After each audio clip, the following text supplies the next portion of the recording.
말씀을 함께 나누고 있습니다. 성도에게는 가장 중요한 것이 예배하는 것이죠. 예배는 하나님을 만나는 것입니다. 그리고 기도와 찬송은 하나님과 대화하는 것이라고 할 수 있는 것이죠.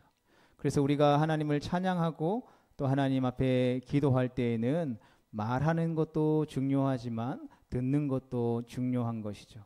우리가 대화한다라는 것은 내가 말하기도 하고 또 그 말한 것에 대해 상대방의 이야기를 듣기도 하고 또 그 들은 것에 대해서 다시 말하고 주고받는 것을 우리는 대화라고 하는 것입니다.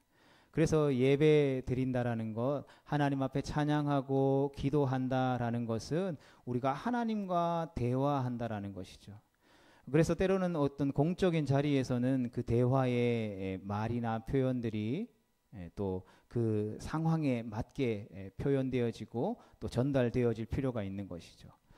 또 다른 개인적인 어떤 친밀한 시간에는 일상생활에서 사용하지 않는 어떤 그러한 친밀한 표현들을 가지고 또 고백들을 가지고 또 때로는 사랑의 표현을 하기도 하고 또 속삭이기도 하고 때로는 소리치기도 하고 부르짖기도 하는 것이죠.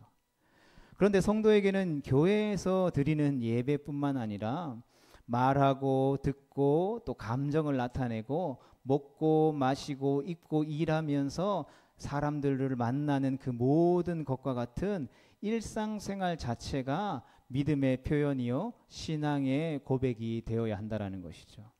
우리는 일주일에 한 번, 때로는 일주일에 주일날 또 수요일날 또 정해진 예배 시간에 공적인 예배 시간에 하나님을 예배했습니다, 만났습니다 라는 것으로 끝나는 것이 아니라 어쩌면 이곳에서 만나서 우리의 삶의 현장으로 돌아가면서부터 시작되어지는 것이 어쩌면 진정한 예배라고 할 수 있고 우리의 믿음을 표현하는 것이고 우리의 신앙을 고백하는 것이라 할 수 있겠습니다.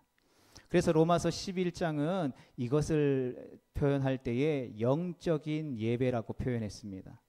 그러니까 영적이라는 것은 소위 말해서 신비한 것을 뜻하는 것이 아니라 하나님의 십자가의 복음을 통해서 구원받은 성도의 일상적인 삶, 다시 말해 매일의 매일의 삶이 예배라는 것을 의미하는 표현인 것이죠. 그래서 성도의 삶 그 자체가 바로 영적이라는 것입니다. 그래서 영적인 것이 우리에게 있어서 낯설게 느껴져서는 안 된다라는 것이죠. 우리가 교회에 나와서 예배드리고 예수님을 믿었다라는 것은 우리가 육적인 삶에서 벗어나서 우리가 영적인 세계가 우리 안에 열렸다라는 것을 의미하는 것이죠. 그러니까 우리가 한국에서만 살다가 예를 들면 외국의 해외여행을 비행기 타고 딱 갔다고 생각해 보십시오. 우리가 머리로만 알고 있었던 그 해외의 그 나라의 모습이 우리의 눈에 보여짐으로 인해서 그 세계가 실제로 우리의 삶 가운데 열려진 것과 같은 이치라는 것이죠. 그래서 영적인 예배라는 말도 교회에서 드리는 모든 공예 예배를 표현해서 우리가 삶에서 살아내는 그 모든 삶으로 드리는 예배를 의미한다라는 것이죠. 이것이 예수님을 믿는 성도에게 합당하고 온전한 예배인 것이죠. 그래서 예전에 제가 젊었을 때 청년 때는 어떤 그 교회의 누나가 어떤 강도사님을 이제 선으로 만나가지고 이제 결혼을 하려고 교제로 하는데 이제 갔다 오고 나서 이제 이야기를 해주는데 계속해서 혼자 데이트를 하고 있는데 뭔가 혼자 강도사님이 중얼중얼 거려가지고 그때 당시에는 너무 무서웠다 막 그 이야기를 들은 적이 있어요. 근데 제가 예수님을 인격적으로 만나게 되고 또 이것처럼 나의 삶이 영적인 예배가 되고 나서 보니까 옆에 누군가 있는데 계속 중얼중얼 하는 것은 조금 과한 모습일 수도 있겠지만 그분은 계속해서 끊임없이 삶 가운데 하나님과 대화하고 또 교제하는 모습을 보였던 것은 아닌가 생각해 보게 되는 것이죠. 그래서 영적인 예배라는 말, 영적이라는 말은 이 성경이 기록된 헬라어 원문으로 보면 합당하다, 온당하다, 논리적이다라는 의미를 가지고 있는 것이죠. 그래서 성도가 드리는 영적인 예배는 합당하고 온당하고 논리적인 예배의 모습이다라는 것을 우리 가운데 말해주는 것이죠. 그래서 생각과 말을 포함해서 성도의 모든 행위가 거룩하신 하나님께 드리는 영적인 예배가 되어지는 것이죠. 이런 까닭에 야고보 사도는 야고보서 1장 19절에서 우리가 때로는 성내기와 듣기와 말하기에 대해서 알 필요가 있다라고 말씀한 것이죠. 그런 의미에서 우리가 지난주 수요일에는 말씀을 통해서 화를 내는 것, 분노하는 것, 성내는 것에 대해서 살펴보았고, 오늘은 말하는 것과 듣는 것에 대해서 우리가 함께 말씀을 나누기를 원합니다. 야고보는 오늘 본문 말씀을 통해서 너희는 말씀을 행하는 자가 되고 듣기만 함으로 자기를 속이는 자가 되지 말라라고 말씀하고 있습니다. 여기는 두 가지 명령이 있죠. 하나는 되라는 명령이고 하나는 되지 말라라는 명령입니다. 야고보는 먼저 말씀을 행하는 자가 되라고 명령합니다. 그러니까 성도는 하나님의 말씀을 듣기만 하는 자가 아니라 그 들은 말씀을 행하는 자가 되어야 한다라는 말씀인 것이죠. 오늘 본문 22절의 말씀을 행하는 자와 25절에 나오는 행위를 실천하는 자는 같은 말인 것이죠. 그래서 말씀을 행하는 자는 행위를 실천하는 자를 가리킨다라는 것입니다. 따라서 말씀은 행동, 행위와 같은 말이라고 할 수 있는 것이죠.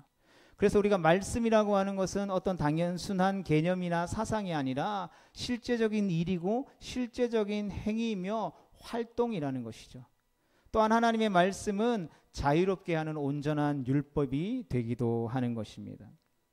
말씀은 율법이죠. 율법이 우리에게 주어졌을 때 율법은 그것을 지키기 위해 존재하는 것입니다.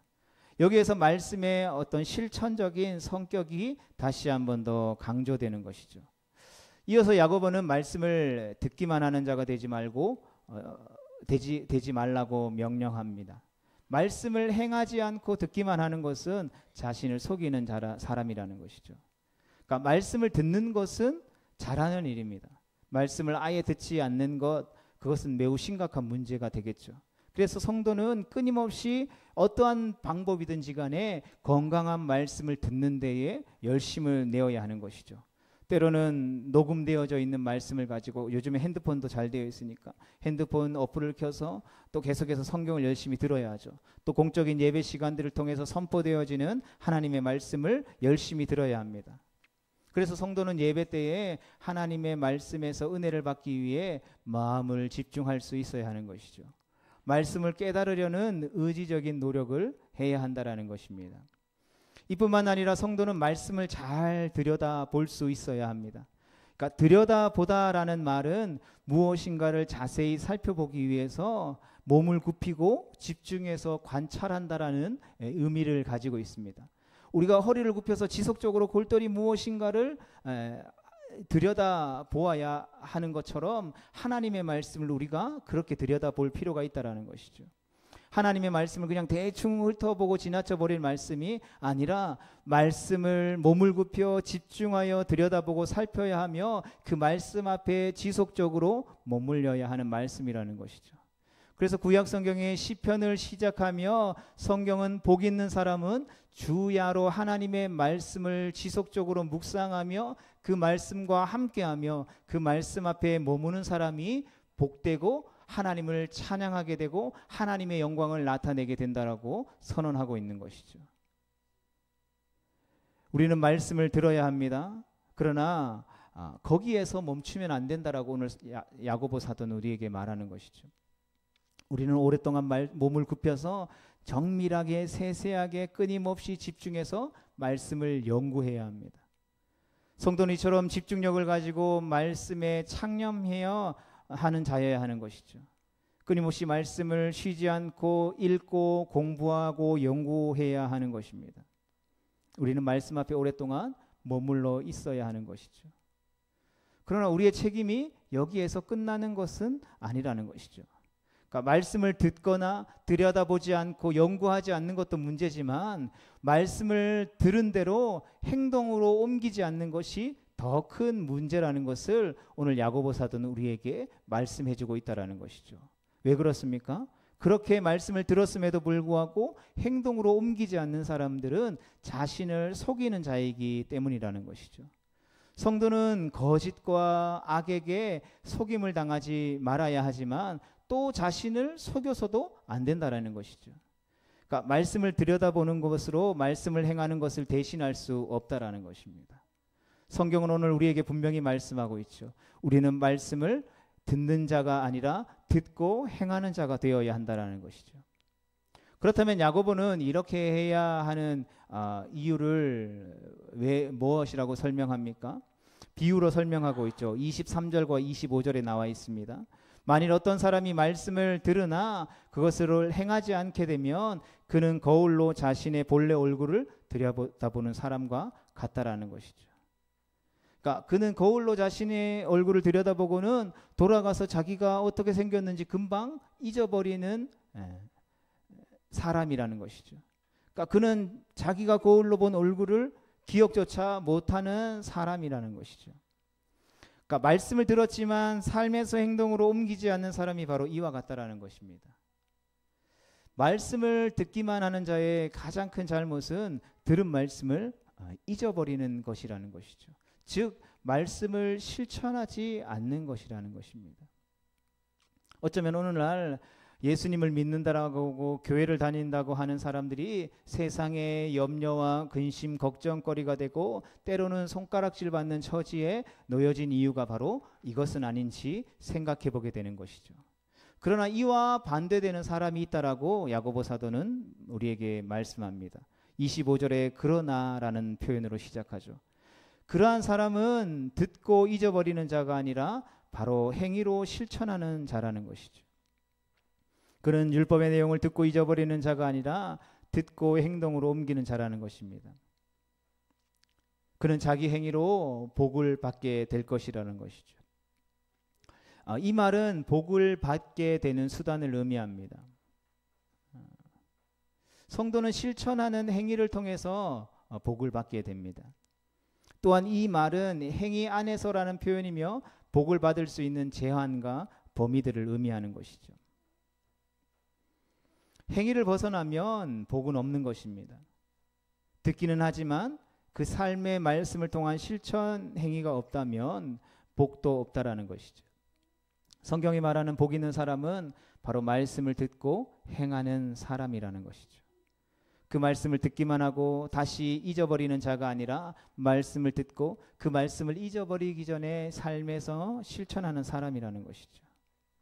바라기는 우리 모두가 말씀을 듣고 또 읽고 연구할 뿐만 아니라 그 말씀을 우리를 부르신 삶에서 작지만 하나씩 실천함으로써 하나님으로부터 부어지는 약속된 축복을 받는 성도들이 되어질 수 있기를 주님의 이름으로 축복합니다. 이어서 26절과 27절에서는 야고보는 말하기에 대하여서 교훈합니다. 그는 19절에서 이미 말하기는 더디하라라고 명령했습니다. 그렇다면 왜 우리는 말하는 것을 더디해야 할까요? 본문 26절 말씀 같이 보겠습니다. 시작. 누구든지 스스로 경건하다 생각하며 자기 혀를 제갈 물리지 아니하고 자기 마음을 속이면 이 사람의 경건은 헛것이라. 아멘. 이 말씀도 비유죠. 사람들은 말을 자기가 원하는 것으로 이끌기 위해서 입에 제갈을 물리고 고삐를 걸어 통제합니다. 마찬가지로 성도들도 자신의 혀에 제갈을 물리고 고삐를 묶고 통제해야 한다라는 것이죠.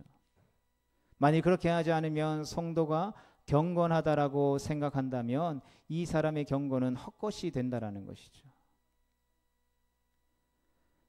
결국 성도의 말은 바로 경건의 문제라는 것입니다. 우리가 말을 안 하고 살 수는 없겠죠. 그럼에도 불구하고 야고보 사도는 우리가 마치 소나 말을 우리가 원하는 곳으로 끌고 가기 위해서 그 코나 입에 제갈을 물려서 고삐를 통해서 이렇게 통제해서 자기가 원하는 곳으로 끌고 가듯이 성도의 혀에도 이 제갈을 물림으로 말미암아서 하나님이 기뻐하시는 말을 할 수 있도록, 그 말을 통해서 하나님 영광을 나타낼 수 있도록, 하나님의 뜻을 이룰 수 있도록 제갈 물려서 하나님이 원하는 방향으로 우리의 말을 이끌고 인도해 갈 수 있어야 한다는 것이죠. 왜 그러냐면 성도의 입술을 통해서 선포되어지는 말은 바로 경건의 문제이기 때문이라는 것입니다. 여기서 사용된 경건이라고 하는 것은 종교라는 의미도 있지만 바로 예배라는 것을 의미합니다.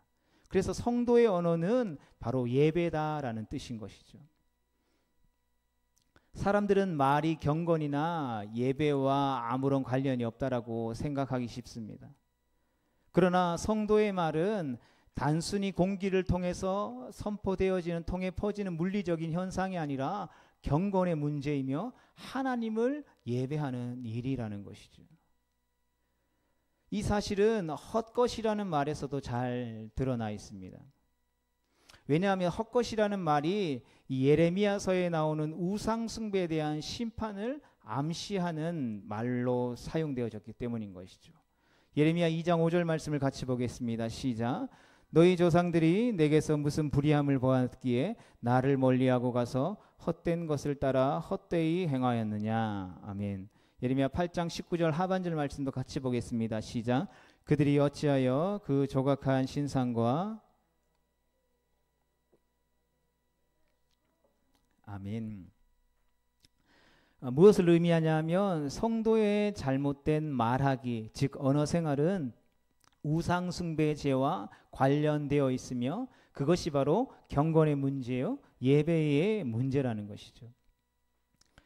사도 바울은 성도의 말이 하나님과 관련되어 있는 것을 분명히 말했습니다. 그래서 성령으로 충만하며 하나님과 함께 동행하는 사람들은 시와 찬미와 신령한 노래로 서로 주고받고 화답하며 말하고 하나님을 예배해야 한다라고 말했다라는 것이죠. 여기에서 화답하다라는 뜻이 바로 말하다라는 의미를 가지고 있는 표현입니다. 그렇기 때문에 성도의 입술을 통해서 선포되어지고 퍼져나오는 말은 성령 충만의 문제이며 영적인 문제이며 예배의 문제이며 결국 하나님과 관련된 경건의 문제라는 것이죠. 따라서 우리는 말하는 것을 매우 신중해야 하고 말에 하나님을 경외함이 배어 있어야 하는 것이죠.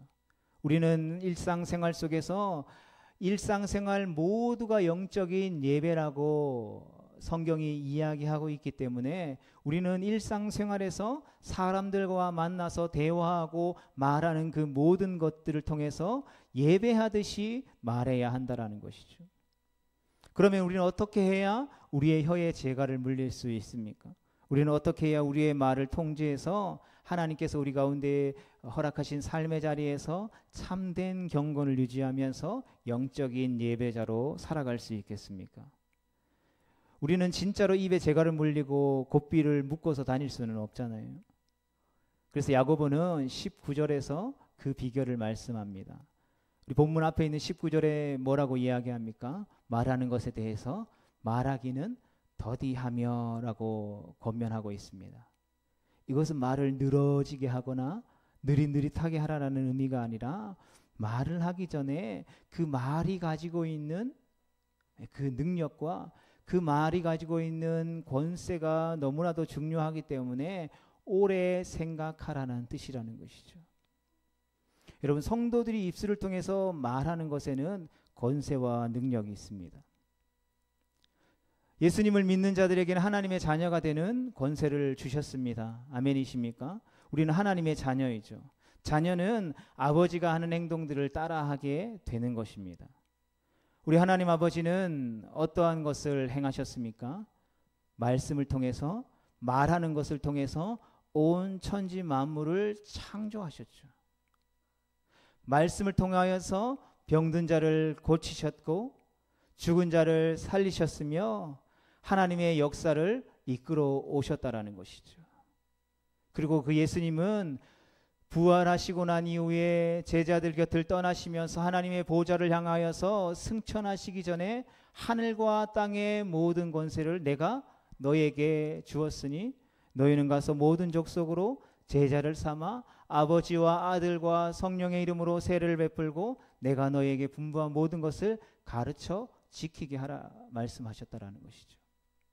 주님 다른 어떠한 것으로 우리의 제자됨, 자녀됨을 나타내라고 말씀하신 것이 아니라 우리의 말을 통하여서 하나님의 능력을 이 땅 가운데 풀어놓고 하나님의 역사들을 이루어가며 하나님 아버지의 백성된 자녀됨을 이 세상 가운데에 나타내라고 말씀해 주셨다라는 것이죠.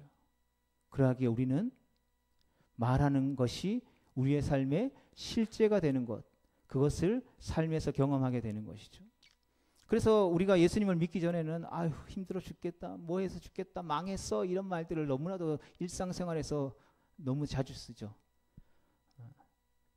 가인이가 한참 교회 올 때는 뭐 별거 아닌 건데 아이 망했어 이런 말 할 때 가슴이 철렁한 거예요. 가인아, 그런 말 쓰면 안 돼. 망하지 않았어. 그런 걸로 쉽게 망하지 않아. 하나님 그렇게 말씀하지 않으셨어. 이야기해서 요즘은 그런 말 잘 안 쓰는데, 한 번씩 세상 속에서 우리 아이들이 그냥 아무 생각 없이 친구들과 만나는 사람들과 세상 사람들과 어울리다 보면 그 말을 습득하게 되는 것이죠. 그리고 그것도 자신도 모르게 그것을 입술로 선포하고 고백하면 그것이 우리의 삶 가운데 실제가 되는 것이죠. 하나님은 우리의 입술에게 권세를 주셨다는 것이죠. 말하는 대로 이루어질 수 있는, 그것이 하나님의 뜻에 합당하다면 말하는 대로 이루어질 수 있는 권세와 능력을 주셨다는 것이죠. 그래서 초창기 한국 교회 안에, 한국 사회 안에 복음이 들어왔을 때에 교회 안에서 얼마나 많은 이 축복의 말들을 가지고 세상을 향해 축복했습니까? 뭐 저는 잘 모르지만 뭐 우리 집사님들, 성도님들 어렸을 때에 부모님들 밑에서 들을 때 너는 축복받은 아이야, 너는 너무 소중한 아이야, 너는 사랑받는 아이야, 이런 표현 잘 들으면서 살아오지 못했잖아요. 입에 담지 못할 그런 표현들을 그냥 그게 일상생활에서 해오던 표현들이기 때문에 너무나도 자연스럽게, 너무나도 사랑하지만 말을 통해서 그 아이들에게 그런 표현들을 했다라는 것이죠. 그러나 교회에 와서 듣는 말은 하나님이 너를 사랑하셔, 하나님 너를 축복하기를 원하셔, 하나님 너를 통해서 놀라운 일들을 행하기를 원하셔. 여러분, 그 말을 듣고 자란 자녀들과 그런 세상에 망할 거야, 쳐죽일 놈, 육실할 놈, 이런 이야기를 듣고 자란 사람의 인생이 여러분 같을 수 없다라는 것이죠. 여러분, 하나님께서 이 한국교회 안에 특별히 그 어려운 70년의 그 6.25 사변 이후에 그 보릿고기와 힘든 시기들을 거치면서 하나님이 놀라운 세계 12건의 그 경제대국으로 축복하여 주신 이유가 여기 있다라는 것이죠. 소망 없는 영혼 가운데 하나님이 새로운 새 생명의 말을 불어넣어 주셨다라는 것이죠. 그럼 말은 이처럼 중요하다라는 것입니다. 그래서 말은 성도의 경건의 문제이기 때문에 급한 말로 경건을 무너뜨리지 않도록 반드시 조심해야 된다라는 것입니다. 그런데 야고보는 말의 문제를 다루다가 갑자기 27절에 정결하고 더러움이 없는 경건에 대해서 이야기합니다. 그러니까 정결하고 더러움이 없는 경건은 고아와 가부들을 그들의 환난 안에서 돌보는 것이라는 것이죠. 성도의 경건이라고 하는 것은 기도하고 말씀을 읽는 것만이 아니라 고통과 아픔 속에 있는 과부와 고아들을 돌보는 것입니다. 여기에서 고아와 가부를 콕 집어서 말한 것은 그들만 돌보면 된다라는 뜻을 가지고 있는 것이 아니라 이는 당시 성경이 쓰여지던 시대에 오늘날도 마찬가지일 것입니다.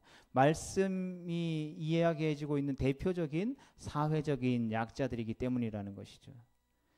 정결하고 더러움이 없는 경건은 이러한 약자들, 연약한 자들을 찾아가서 그들의 아픔과 그들의 고통을 살피고 그들의 삶의 필요들을 채워주는 것이라는 것이죠.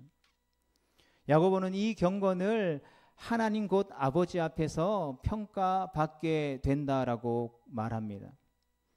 성도의 경건에 있어서 가장 중요한 것은 그 경건이 누구 앞에서 평가되느냐 하라는 것이죠. 야고보 사도는 성도의 경건은 하나님 아버지 앞에서 평가되어진다라고 말씀하고 있는 것입니다. 우리 하나님 아버지는 구하는 자에게 후히 주시고 꾸짖지 아니하시며 은혜를 베푸시는 분이신 줄 믿습니다. 하나님은 온갖 좋은 것을, 좋은 은사와 온전한 선물들을 사랑하는 자녀들에게 주시며 가장 자비하시고 긍휼히 여기시는 분이십니다. 성도의 경건이라고 하는 것은 바로 이런 하나님 아버지 앞에서 행하는 경건인 것이죠. 따라서 성도의 경건은 하나님 아버지의 성품을 이루고 표현하는 것이 된다라는 것이죠. 그래서 성도의 경건이라고 하는 것은 하나님을 닮은 것이고 하나님의 성품을 실천하는 것이라는 것이죠. 그래서 성도가 사회적인 약자, 연약한 자들을 그들의 환난에서 돌보는 것은 어떤 세상의 인본주의적인 선행이나 윤리와 도덕과는 본질적으로 다르다라는 것이죠. 행동으로 취하는 것은 똑같을 수 있을 것입니다. 연약한 자를 도와주는 것, 세상에 믿지 않는 사람들도 불쌍한 사람들을 도와주죠. 그러나 그것들을 행하는 근본적인 출발점은 전혀 다르다라는 것이죠.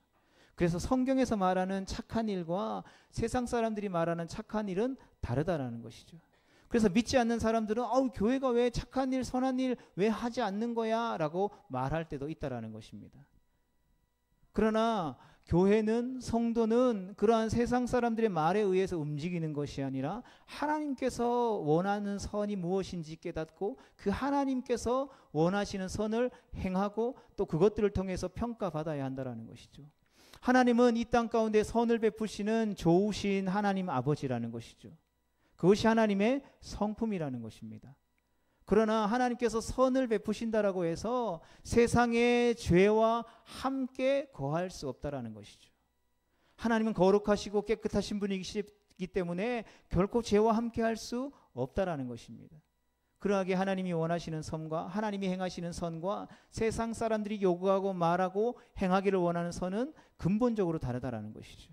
우리는 세상에 속한 세상의 사람들이 아니라 하나님의 자녀들이기 때문에 그 하나님의 성품을 따라서 그 하나님 앞에 평가받을 수 있는 선을 행할 수 있어야 한다는 것이죠. 그러하게 이 말씀에서 가장 중요한 것은 이러한 약자들, 연약한 자들을 돌보는 우리의 태도와 자세인 것이죠. 약자들을 돌볼 때 그들의 고난 안에 들어가서 그들과 같은 마음을 가지고 그들의 아픔과 고통에 참여하지 않고 오직 그들의 고난 밖에서 혀의 재갈을 물리지 않은 채 이런저런 말만 한다라고 한다면 그것은 헛된 경건이며 더러운 경건이라는 것을 분명하게 말씀해 주고 있다라는 것이죠. 성도는 두 마음을 품은 자가 아닙니다. 두 마음을 품었다라는 게 무엇입니까? 말로는 환난 당한 자를 동정하는 척하지만 실제로는 그들의 아픔 속에 들어가지 못한다면 이것은 정결하고 더러움이 없는 경건이 아니라는 것이죠. 성도의 경건은 삶뿐만 아니라 말에서도 나타나야 한다는 것이죠. 그러니까 야고보가 고아와 가부를 그들의 고난 가운데서 돌보는 성도의 경건은 바로 혀의 문제, 즉 말에 관한 문맥에서 다루는 이유가 바로 여기에 있다는 것입니다. 그래서 우리가 어려운 당한 이들에게 찾아가서 고통 안에 들어가서 그들에게 실제로 힘이 되는 대신에 그냥 말로만 힘내, 괜찮을 거야 라고 하는 것은 헛된 경건이라는 것이죠.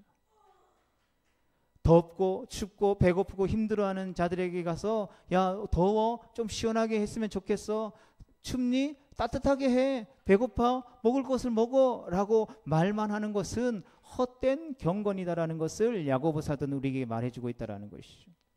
또한 정결하고 더러움이 없는 경건은 자신을 세상으로부터 흠없이 지키는 것이라는 것입니다. 성도는 이미 예수 그리스도께서 십자가에서 흘리신 그 보혈로 인해 정결케 되어지고 깨끗하게 된 자인 줄 믿습니다. 그러므로 성도는 자신이 거룩함이 세상에 의해 더럽혀지지 않도록 지키고 보존해야 한다는 것이죠. 그래서 성도는 세상 속에 속해서 살아가지만 세상과 이 영적인 의미에서 친구가 되어서는 안 된다는 것이죠. 교회와 성도가 세상과 별반 다를 것이 없게 되어지는 것은 하나님과 원수가 되어지는 것입니다. 세상과 친구가 되면 하나님과는 원수가 될 수밖에 없다라는 것이죠. 특히 성도는 자기의 말이 세속화되지 않도록 세상으로부터 자신의 말을 흠없이 지켜야 하는 것이죠. 세상 사람들하고 어울리기 위해서는 그런 말도 해야 돼요 목사님이라고 이야기할 수도 있겠지만 차라리 해줄 말이 없고 생각나는 말이 없으면 차라리 입에 재갈을 물리고 말을 하지 않는 것이 세상 가운데에 덕이 된다라는 것이죠.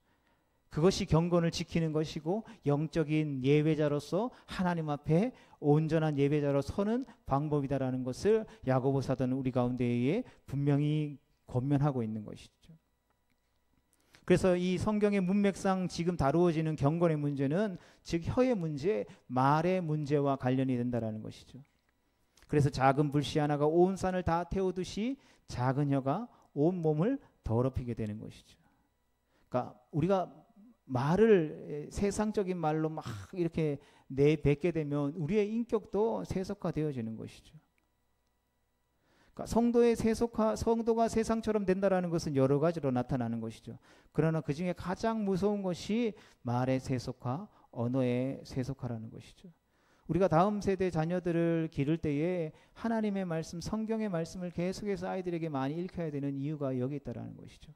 아이들이 일주일 내도록 계속 학교에서 친구들과 만나면서 이야기하고 대화하는 것들이 우리는 그 그룹 안에 들어가 있지 않기 때문에 어떤 말을 하고 어떤 말을 배우고 어떤 말에 영향을 받는지 우리는 모르죠.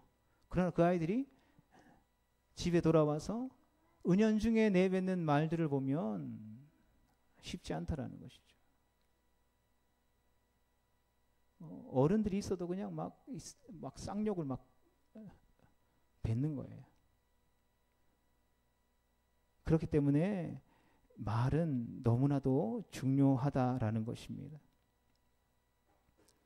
사랑하는 성도 여러분, 성도의 경건은 이처럼 언어에서 나타나야 합니다. 왜냐하면 성도의 말은 성도의 경건의 문제요, 바로 예배의 문제이기 때문입니다. 그러므로 우리 모두는 입에 재갈을 물리고 고삐를 단단히 붙들어 메어서 절대로 조급하게 말하지 말고 거룩한 말을 하도록 우리의 마음을 잘 다스릴 필요가 있다라는 것이죠. 성도 여러분, 말씀을 정리하면서 야고보 사도는 우리에게 듣기는 속히 하고 말하기는 더디하며 성내기도 더디해야 한다라고 권면합니다. 왜냐하면 성내는 것이, 분노하는 것이, 화를 내는 것이 하나님의 의와 뜻을 이루지 못하기 때문이라는 것이죠. 그래서 우리는 분노를 멈추어야 합니다. 또한 말씀을 듣고 연구하는 일에 열심을 내야 한다고 권면합니다. 그렇지 않으면 자기 소견에 옳은 대로 행하는, 자기 하고 싶은 대로 자기 마음대로 행하는 영적 사사시대로 돌아갈 수밖에 없다라고 권면하죠. 하지만 무엇보다 중요한 것은 행하는 것. 야고보 사도가 핵심적으로 이야기하는 것은 말씀을 듣고 배우고 읽는 것으로 멈추는 것으로 신앙생활 다 한 것으로 생각하는 것이 아니라 우리를 부르신 삶의 자리 가운데 나아가서 그 말씀을 들은 대로 행하는 실천을 강조하고 있습니다. 하나님의 말씀을 듣지 않는 자나 연구하지 않는 자도 문제지만 듣고도 행하지 않는 자는 더 큰 문제이기 때문인 것이죠. 성도의 경건은 하나님 곧 아버지 앞에서 정결하고 더러움이 없는 것이 되어야 합니다. 이를 위해 사도 야고보는 우리의 혀에 재갈을 물려야 한다라고 권면하죠. 왜냐하면 성도의 경건, 진짜 예배는 이 말에서 나타나기 때문인 것이죠. 그래서 성도의 말은 우리의 신앙의 표현이요, 경건을 측정하는 표준이 되어지는 것입니다. 따라서 우리의 일상생활에서의 말의 습관이 잘못되었다면 그것은 하나님과의 관계가 잘못되었다라는 것을 말해주는 것이죠. 만일 우리의 언어 생활이 경건하지 않다면 우리는 삶의 예배를, 영적인 예배를 하나님 앞에 온전히 드리지 못하고 있는 것이 되고 하나님 관계도 점검해 보아야 한다라는 것입니다. 바라기 우리 모두가 우리의 혀를 잘 다스려서 하나님 앞에 정결하고 더러움이 없으며 세속에 물들지 않는 경건한 하나님의 백성, 하나님의 자녀들 되어질 수 있기를 주님의 이름으로 축복합니다. 기도하겠습니다. 참 좋으신 하나님 아버지, 은혜